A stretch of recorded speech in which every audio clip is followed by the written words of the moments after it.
What is up, guys? My name is Jason Ankin and this is my vlog channel. So we have another little journal entry for you today. So basically today's video I wanted to talk about a topic I have a lot of personal interest in, and that is the subject of the human mind. So yes, the human mind is extremely important to have knowledge about what the human mind is and how it basically operates. Many people go their whole lives and they never understand their own brain, and I find that to be very bizarre, and also it's a little bit disappointing that we're not taught it in the education system. And we're not taught basically how the human brain operates and how we can actually gain control over our systems. So basically, a really simple, fundamental way of understanding how the mind operates is basically looking at these two sort of main parts that make up the mind, and that is the conscious and subconscious minds. If we have a basic fundamental understanding of these two parts of the mind, we pretty much don't need to know anything else, at least as far as operating your mind is concerned. Obviously, the mind is very complicated and there's a lot of different disciplines of psychology, and it can get really technical and detailed. But for the purpose of you understanding how you can operate your mind, it's very important that you have at least a basic fundamental understanding of how it works. So yes, the best way to understand is by understanding these two sort of opposites and how they interact with one another. So we have a conscious and a subconscious mind. So yes, the conscious mind is basically, it is your subjective sense of self-awareness. It is basically where you experience reality. And basically it is fundamentally, the conscious mind is the creative mind. It is the mind in which you create new ideas. There are 6 main mental faculties in your conscious mind, including your reason, your intuition, your memory, your attention, your perception, and your imagination. And these 6 main mental faculties make up the main mental faculties within your conscious mind.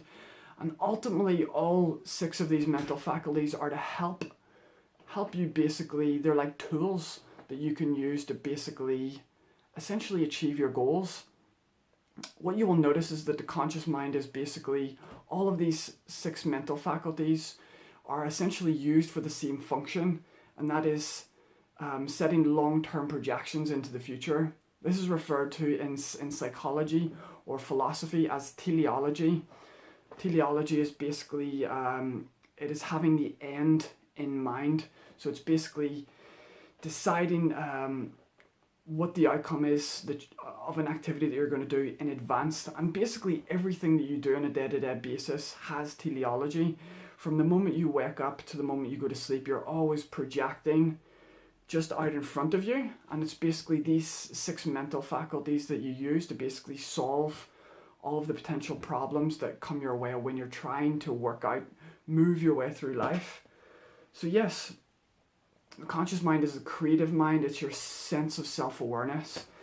It makes up approximately, these are rough estimations, it's good to sort of have a basic understanding of this, but people estimate it to be around about 5 to 10% of your overall mind. So 5 to 10% of your mind is your conscious mind.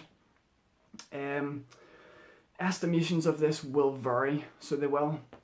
So yes, what's really unique about the conscious mind, and to me this is an extremely deep philosophical concept, and this is the idea that your mind is actually a causal center. Now, I want you to sort of think about that a second, because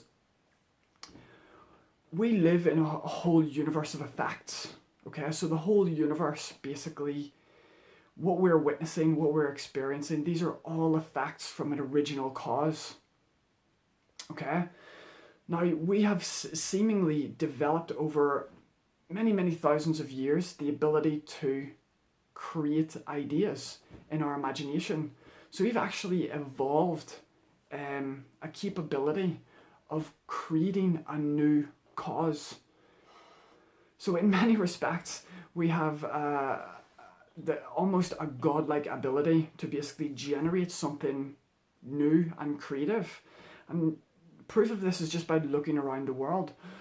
The world used to be natural, but look at all of the creations that man has made with his mind. Virtually every man-made object was originally an idea in the human mind.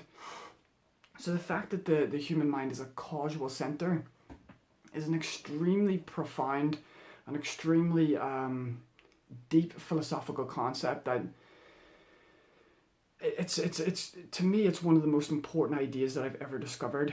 And so basically, yes, it's a causal center.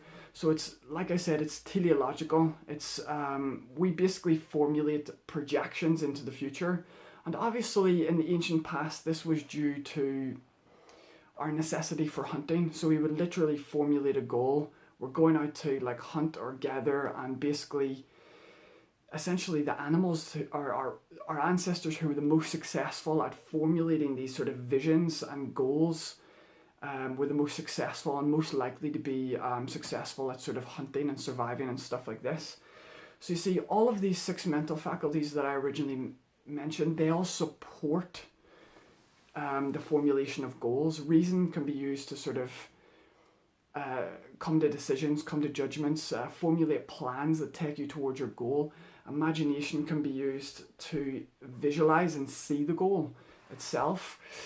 Things like memory, you can draw upon past experiences to determine whether you're on course or not.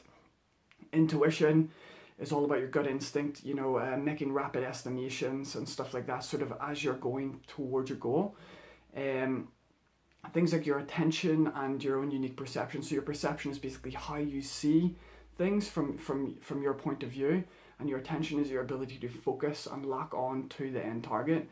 So you can see that all of these 6 mental faculties really are used to support your long-term projections, essentially facilitating you towards achieving your long-term projections. So yes, we'll move on to the next part. So that's a basic overview of the conscious mind. The second part is the subconscious mind. So the subconscious it's called subconscious because it is subjective or subject to the conscious mind. Now, the subconscious mind doesn't create. It is an automatic. It's basically like a machine or a computer, and it is automatic. It is unconscious. It does not think. And it's basically where you store all of your past conditioning. So all of the experiences you've had throughout your life, as you've grown, you've basically accumulated a large inventory of experiences, whether that's ideas, information, beliefs, etc. Your DNA is wrapped up in there, your own unique sort of personality and stuff like that. And what's really different about the subconscious mind is that it makes up approximately 90 to 95% of your overall mind. And again, these are just estimations. But to put that into perspective, if the conscious mind is 5% and the subconscious is 95%, then that is like 19 times more potential power wrapped up in the subconscious. So if you have a conscious IQ of like 100, then your subconscious IQ is like 2000 or something like that. And yes, this is not only your subconscious, basically it's responsible for everything that you're not paying attention to. So whenever you're focusing on a specific thing, your subconscious is paying attention to everything else. It's managing your body. It's paying attention to what's going on in your periphery. It's also paying attention, processing information from the past, and it's also processing information into the future, and it's all doing this under the level of consciousness, which is really cool. But the subconscious mind is predominantly habitual. It is a habitual mind. It's where you learn how to do habits of behavior.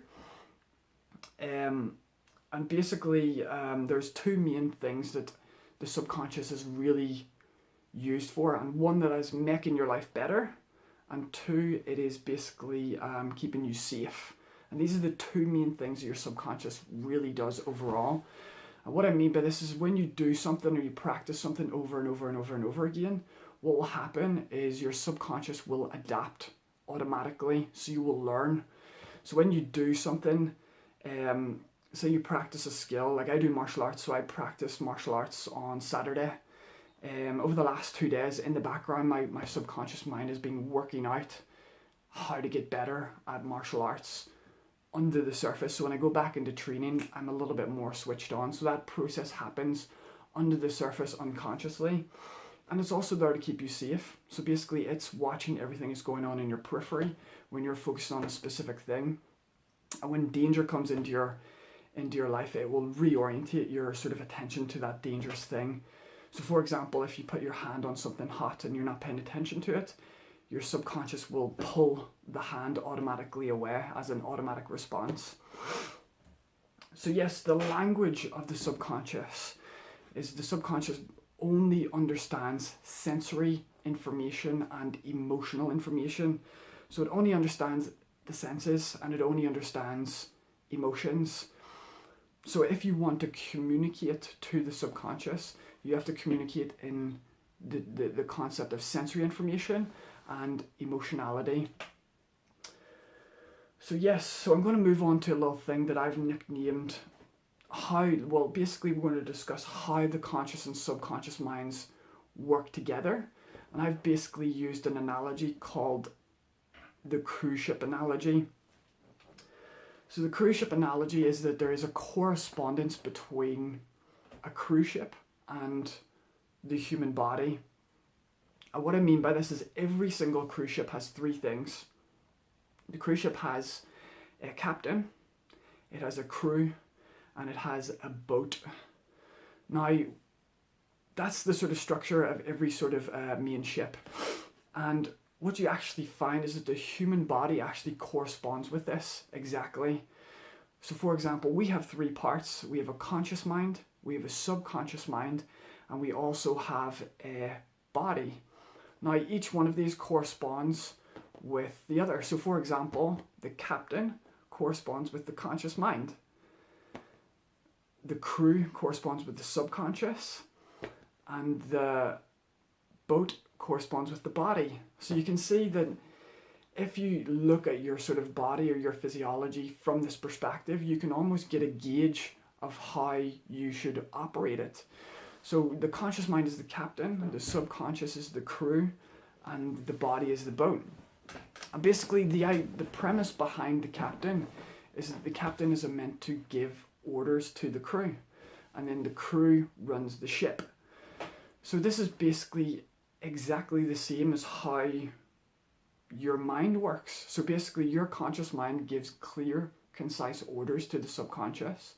The subconscious then runs the body. But the problem is most people go through their life and they don't take control of their conscious mind. They're subject to their external environment. See, this is the thing. You can either live your life from two perspectives. You can live your life from inside out, or you can live your life from outside in. And I like to call this top down or bottom up. So living your life from inside out is top down. Living your life from outside in is bottom up. So you're basically, people who live their life from inside out, they're taking their conscious mind, they're giving orders to their subconscious, and then that is directing the direction of the body. Whereas people who live from the bottom up are basically allowing their external environment to affect their mind, which then affects their behavior, etc., etc. So it's really important that you learn to take control of your ship, to actually climb up to the birdhouse or whatever it's called, the captain's sort of room the control room. Get into that room and start taking control of the direction of your ship. And this is the thing, so it's important that the captain gives clear, concise orders to the subconscious. Now the thing is, the conscious mind is the creative mind, so it's teleological. So the main goal of the conscious mind is to formulate long-term projections, and you do this using the 6 mental faculties that I described. Once you have decided on a course of action, then it's really important that you basically have to maintain your focus on this specific direction. So for example, if we use a cruise ship, let's say for example a captain wants to go from Britain to the Caribbean. Well, the captain has to always keep his eye on getting to the destination. And that is exactly the same with you. So once you've decided on a course of action, it's really important that you keep your eye on the destination. Now, I would think the thing with the subconscious is it is unconscious. It doesn't think, it doesn't have the ability to disagree with the captain or the conscious mind. It is completely and 100% obedient, just like a loyal crew within a ship. When the captain gives an order, the crew will always say, "Aye, aye, captain." They will always conform to what the captain says. They will always do exactly what the captain tells them to do. And there's a power difference here. You can see that the captain, even though there's only one captain, and there could be 100 crew, but it's the subconscious or the crew basically has more potential power. Just like the subconscious is 95% of the mind, whereas the conscious mind is only 5%. But it's really important that individual captain redirects the attention of all of the crew. And basically what the crew will go off and do is they will go off and basically run the ship, and that will take them to the direction. And you need to look at it as kind of like a demand and supply relationship. Most people, it depends on, so if you set yourself like small targets, there will be a small, so that's placing a small demand on yourself. That will produce a small supply in response. If you have a medium-sized target, it will produce a medium supply. And if you produce a large target, a large demand, if you place a large demand on yourself, that will produce a corresponding supply. It always has to work like that. Your body and your subconscious mind do not think, they do not reason, they do not have the capacity to disagree. So whatever demand you place on the nervous system and the body, it has to be met with a corresponding supply. And obviously there are limitations to this. You can't push it beyond human physiology. You can't push it beyond what the human body is actually capable of, but you can push it up to what the human body is capable of at its maximum. And that's basically all I wanted to talk about today. So yeah, I think it's really fundamentally important that we have at least a basic understanding of how the mind works. A really simple way of remembering that is by just remembering the cruise ship analogy. Remember that you have to captain your crew and your crew has to captain your ship. And basically if you don't do that, you're going to be basically affected by external things. It's really important that you learn to basically take control of your ship and start to think creatively about your life. Use and develop your mental faculties to formulate these large, sort of long-ranging goals, and start to place demands on yourself and start to give orders to your crew. And it's really fun because your crew actually just listens. It responds automatically. So that's it for today. That's all I wanted to talk about. So yes, if you have any comments, please leave them down below. If you liked the video, remember to like. Also, if you would like to subscribe to my channel for more videos, you can hit that subscribe button. And you can also follow me on Instagram at jason.ankin. You'll be able to find it in my about section, or I will leave a link in the description. So yes, guys, my name is Jason Ankin. This is my vlog channel, and I will see you next time. Thank you. Bye.